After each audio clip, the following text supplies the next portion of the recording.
Saludos cordiales, estimados amigos y hermanos. Bienvenidos a esta nueva serie, cuyo objetivo es examinar el alcance del estudio bíblico impartido en la organización religiosa. El estudio, como siempre, es presentado con una exégesis neutra e independiente, fuera de toda confesión religiosa y libre de cualquier dogma.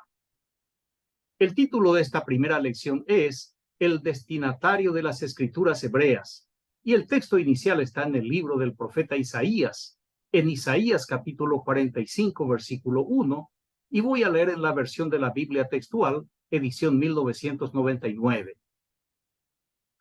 Dice allí: así dice Yahvé a su ungido, a Ciro, a quien he tomado por su diestra, para someter ante él naciones y aflojar los lomos de los reyes, para abrir delante de él los batientes y que las puertas no queden cerradas. El que escribe en nombre del profeta Isaías lo hace más de un siglo después de su muerte, para registrar tres hechos consumados. Uno, el edicto emitido por el monarca Ciro, rey de Persia, que autoriza a los descendientes de los prisioneros llevados por Babilonia a volver a Jerusalén.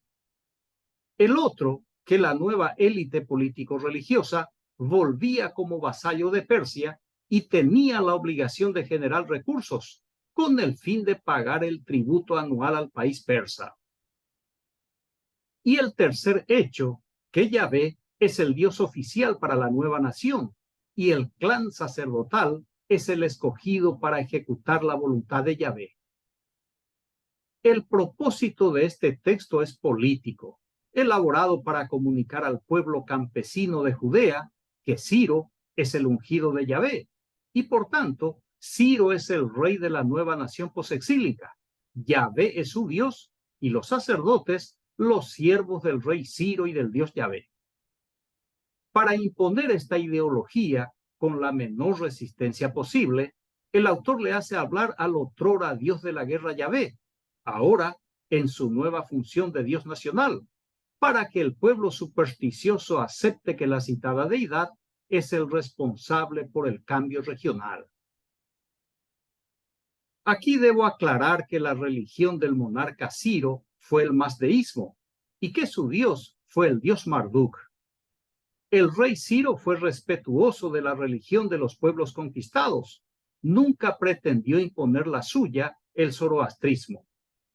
El libro de Esther en la Biblia hebrea es una novela protagonizada por la diosa Ishtar y el dios Marduk, y encarnada por Esther y su tío Mardoqueo, nombre derivado del dios Marduk. En la fantasiosa obra literaria, ambas deidades operan a favor de los cautivos en el país persa. Ahora usted se estará preguntando, ¿cómo fue incluido en el canon hebreo si ni siquiera cita al dios Yahvé y los autores son deidades de países vecinos? Los libros incluidos en el canon de la Biblia hebrea es el resultado de una decisión política y nada más. El mismo procedimiento se utilizó en la composición de la Biblia cristiana o Nuevo Testamento. Esta decisión política fue repetida por el teólogo alemán Martín Lutero, quien eliminó los libros de la Biblia hebrea que le desagradaba para que su Biblia sagrada le quede a su medida, a su gusto y a sus intereses. Muy bien, el anuncio del falso Isaías fue el primer paso en el proceso de cambio de la cultura judeo-cananea, cuyo cronograma está en el libro del profeta Zacarías. El siguiente paso está en Isaías capítulo 65, versículos 17 al 19. Dice allí: porque he aquí, yo creo nuevos cielos y nueva tierra, y de lo primero no habrá memoria ni vendrán más al pensamiento. Mas os gozaréis y os alegraréis para siempre en las cosas que yo habré creado. He aquí, transformo a Jerusalén en alegría y a su pueblo en gozo. Me alegraré con Jerusalén y me regocijaré con mi pueblo, y ya no se oirán en ella voz de lamento y llantos. Según el texto, Yahvé es el Dios creador de un pueblo que ya existía, pero que su reino de sacerdotes crearía una nueva cultura desde el inicio de la fase posexílica. nuevo cielo con un nuevo Dios y nueva tierra con un nuevo régimen religioso. Yahvé fue electo para el operativo de cambio cultural y su nombre fue utilizado por la clase dominante para satisfacer sus intereses. Y lo hizo a través de un complejo sistema legislativo explotador y opresor, complementada con promesas ilusorias y amenazas reales. En síntesis, una nueva nación, con un nuevo Dios, con una nueva ley y bajo una nueva administración, el reino de sacerdotes de Yahvé. La población campesina que habitaba en Judea nunca habría pensado ni imaginado que sería víctima durante siglos de una dictadura religiosa capacitada en el exterior.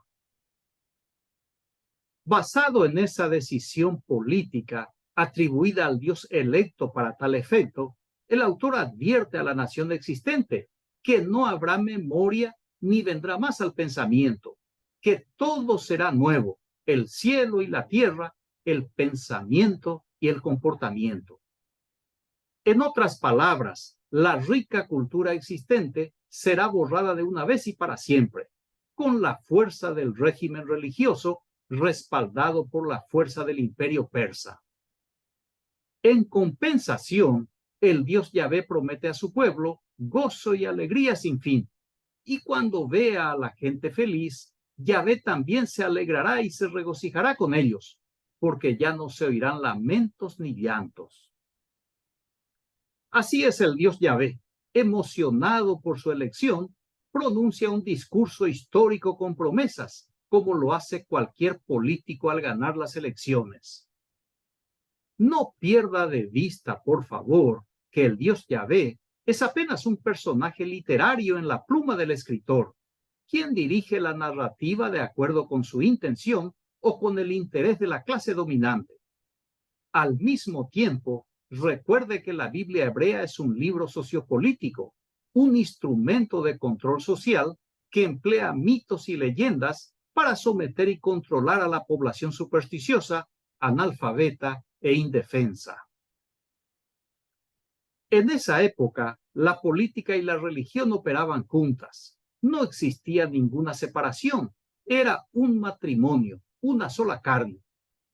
La Iglesia Católica Romana hizo lo mismo, y en muchos países todavía opera esa unión establecida constitucionalmente. Pero con los nuevos vientos se introdujo la separación entre la Iglesia Católica y el Estado en los papeles, pero en la práctica siguen siendo amantes inseparables y ardientes. Y en nuestros días, esa unidad política se tornó incestuosa, porque el Estado tiene relación con la Iglesia Madre, la católica, y con sus dos hijas, la protestante y la evangélica.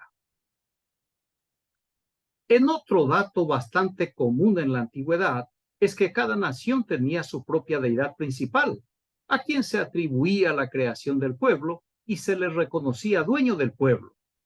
Judea siguió ese patrón a partir del periodo posexílico, adoptando el nombre del reino del norte, Israel, aunque descartó a su dios el jefe del panteón cananeo.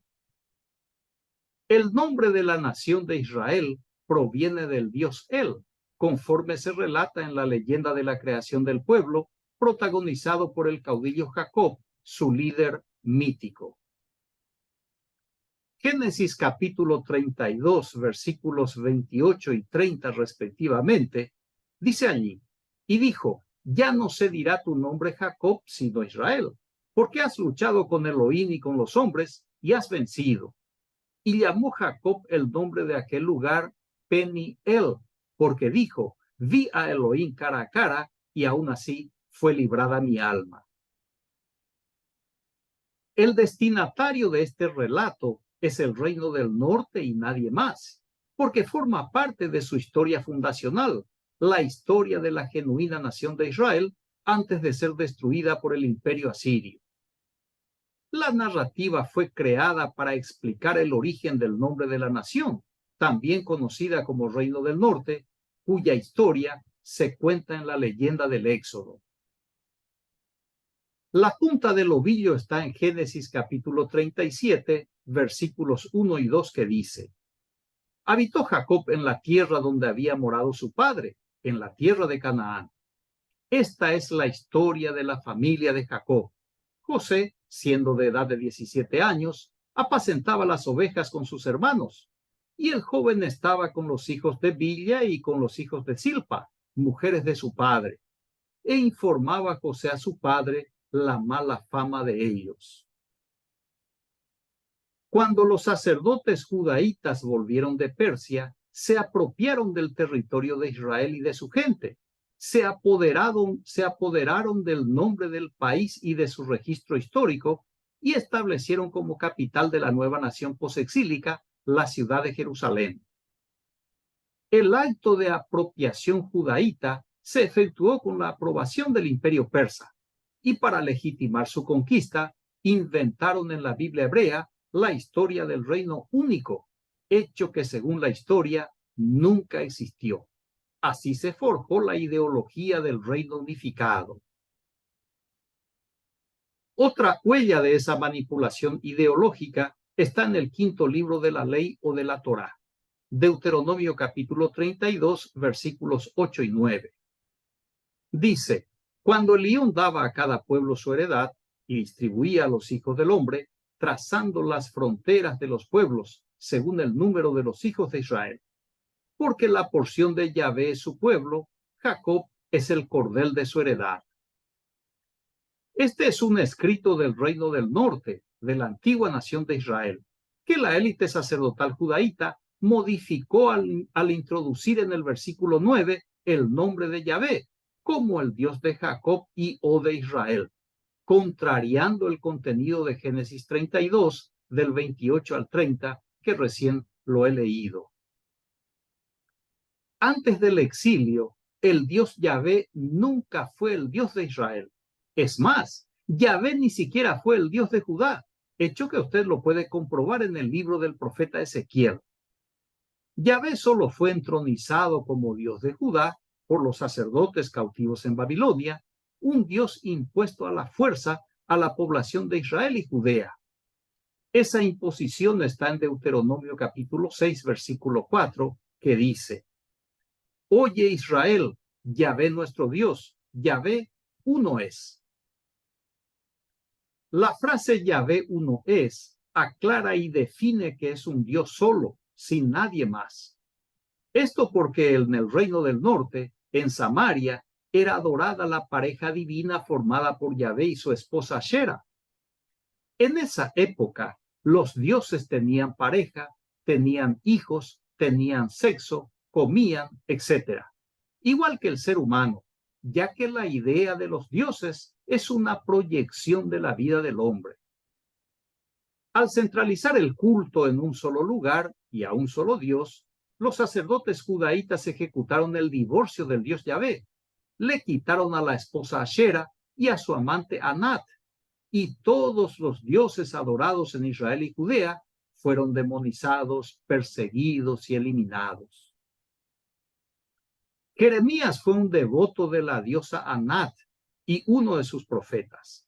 La diosa Anat era adorada en un pueblo que lleva su nombre, Anatot, ubicado en el territorio de Benjamín, donde había una escuela de videntes o adivinos, donde se formó Jeremías. Muy bien, estamos comprobando que el destinatario de la Biblia hebrea es el pueblo de Israel y Judea. Esta afirmación tan elemental para muchos es una novedad, porque fue enseñado que Yahvé es un Dios único y universal, y que la Biblia hebrea, en su santa e infalible palabra, fue escrita para que todo el mundo leyera y obedeciera. Sin embargo, la misma Biblia hebrea aclara que no es así, sino que el Dios Yahvé es el Dios de la clase dominante judaíta, que su límite de acción es el territorio de Israel y Judea, y que los escritos de la Biblia hebrea están dirigidos a la población de esa tierra y de ese tiempo. Esto no es ningún misterio. Lo misterioso es que no se perciba o que al entender se niegue a aceptarla, dando honor al dicho que no hay peor ciego que aquel que no quiere ver. Por tanto, y a modo de ejemplo, voy a compartir tres evidencias claras e irrefutables. Isaías capítulo 1, versículo 1 dice: visión que tuvo Isaías, hijo de Amós, tocante a Judá y Jerusalén en tiempo de Osías, Jotán, Ahaz y Ezequías, reyes de Judá. El vidente Isaías declara que el destinatario de su adivinación fue definido por la deidad que le encomendó el mensaje. El profeta escribe, que es para Judá y Jerusalén. Judá representa la clase dominada y mientras que Jerusalén es el trono de la clase dominante.